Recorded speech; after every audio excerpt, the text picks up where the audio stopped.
I'd have to say that one of the reasons I'm here is that when Sandy contacted me and when he told me that Bill Fenton was involved in this project, I wanted to certainly come and support, because they've been a huge help to me in some of the work we're doing in the department. But also we have a common connection. I met a man a year before he died, John Moriarty, who to me was a fantastic inspiration.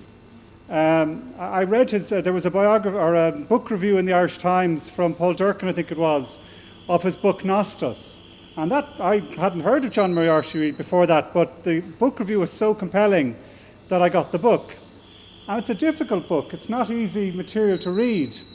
But for the first time, I was reading someone who I said had the philosophy to back up some of the green thinking that I hold myself. It was a green philosophy that he was expounding as I saw it, or that made sense of some of the things I'd been thinking for 20 or 30 years, but I'd never met someone or read someone who actually so intelligently, persuasively, personally kind of gave me some of the background structure or fabric to the thinking that I had. I loved John Moriarty's writing because I felt it was so personal and true. It's hard to read because it's like a stream coming at you, but it's a stream that's very clear and very honourable. I met him just once, as I said, about 6 months before he died, but it was a huge effect on me, just inspired me. And I think to a certain extent he would have loved this exhibition, because what he was constantly referring back to, it seems to me, was questioning how we live on this earth, how we need to walk gently on this earth, how we need a new perception, a new sense of reality that actually harmonizes or makes us live more comfortably on this earth. And he believed, and he said to me the one time I met him, he said, "Kerryman, for God's sake, don't simplify what I'm saying." And it's a very true and a very risky thing to be doing, because he's the wisest, most intelligent man I've met and read, so you're always scared about simplifying him. But his analysis, I think, was that we needed to go back to some of the myths that we have and harrow them to actually understand on a more fundamental basis where we're coming from. And I think that's what this exhibition, it seems to me, is attempting to do. It's attempting to kind of discover our myths again, because I don't think we have a clear perception of the, 15,000 years it is we've been on this land since the ice retreated when we arrived first and hacked back some of the hazel shrub on the higher hills and lived for 15,000 years and built up a mythology that in many ways related to or regulated how we lived on this earth. And I think, no doubt, in this very time of change, of plenty, maybe we've lost contact with some of those underlying myths. We tend to have fairly close contact to some of the simpler ones, or not simpler, but the Cuchulainn myths, the whole we are warriors and we are strong and we are a hero for the county football team. But maybe we didn't actually have a closer connection, or John Moriarty would say this, to some of the other myths that maybe were closer to our true nature, that actually represented some of our true nature. And I think I'm very excited about this exhibition is that it is attempting to do that, to actually go deeper to some of the simple sense of our own myths, and to bring back in our own minds the myths that have been built up over those 15,000 years we've lived on this land. And it's myths that are accessible because it's fairly uninterrupted. I think you were saying earlier on, Bartlett, that there's a ring fort here. The archaeological remains, the physical remains we have are undisturbed because we didn't have the Romans coming. It was a fairly continuous tradition for 15,000 years. So we have access to it if we just dig slightly into the subsoil. You were saying, we were talking, walking around earlier on, that ring fort, you had an exhibition of it.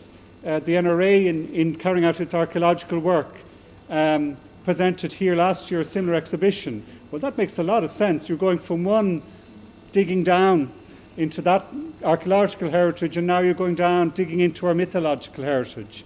It seems to me that's a very clever continuity and sense of common direction that what you're doing. But you said, I think, to me in that how that ring fort was used was that it was a meeting place. It was the convention centre of its day, as it were, where if you had a cattle dispute, or if, I suppose you had a son or daughter to get married, you might have gone and transacted whatever had to be done. And this is just a similar exhibition. It's going digging down into our mythology, particularly in the Midlands mythology, where it's strong. And that, I think, is a very intelligent and a very appropriate addition to the huge good work that you do around here. So I wish you the very best of luck. I'm very honoured and proud to be here in memory of John Moriarty. I think he'll be looking to, he's probably that bird up there actually. His analysis would be, oh, the bird. He'd be singing with that bird. And maybe he is there in that presence, in that sense of nature, the wonderful beauty of the world we have around us, which we need to perceive and relate to in a much more clever way in these days. And I think, to finish, we are in a difficult space in the country at the moment. We're in a difficult time of transition, of real uncertainty, when the old power structures of church, of state, of bank are all under threat, and are all seen as having been slightly false, having been slightly corrupt. And I think we're all looking for some sense of where we are as a people, where are our values as a people, what are our strengths, what is our vision of where we want to go. And I think we firstly need to go back and have a clear sense of where we've come from.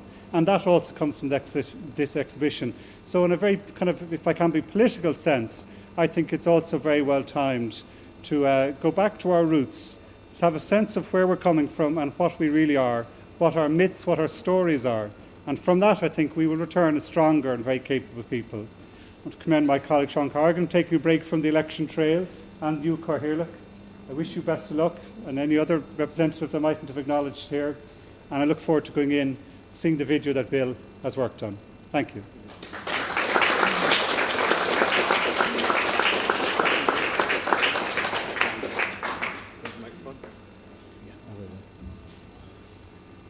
Minister, County Manager, ladies and gentlemen, I would first of all, as Cathaoirleach of Westmeath County Council, extend a very warm welcome to Minister Ryan, to our beautiful county, and to this, I suppose, something that we're very proud of in Westmeath, and that's Belvedere House. It's here not without great sacrifice. I think this exhibition is very important. As you said, Minister, we learn about the past so that we can understand the present.